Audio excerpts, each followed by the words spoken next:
தலைவராக தோற்றமளிக்கக்கூடியவரே கேசி வேணுகோபால் தான். அந்த கேசி வேணுகோபாலை இவங்க அவமானப்படுத்திட்டாங்க டிஎம்கே அப்படிங்கிறது இருக்கு இல்லையா?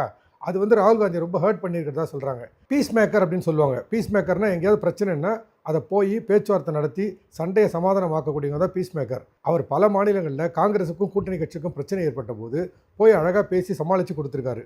அதுவும் தவிர ஆந்திரா, கேரளா, கர்நாடகா, தமிழ்நாட்டோட சேர்த்து இந்த 4 ஸ்டேட்லேயுமே அவர் வந்து ஸ்ட்ராங்கான பொலிட்டிக்கல் வேரை வந்து தனக்குன்னு வளர்த்து வச்சுருக்காரு.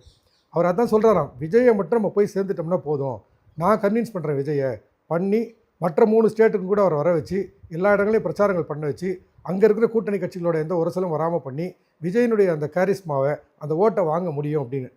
இப்போ கூட யாரோ சோஷியல் மீடியாவில் போட்டிருந்தாங்க, விஜய் வந்து அதெல்லாம் கேசி வேணுகோபாலில் யார் கூப்பிட்டாலுமே அவர் போகமாட்டார், தமிழ்நாட்டை தாண்டி பிரச்சாரத்துக்கு வரமாட்டேன்னு சொல்கிறாருன்னு. அது உண்மை கிடையாது. நாளுக்கு நாள் விஜய் டெஸ்பரேட் ஆகிக்கிட்டே வராரு.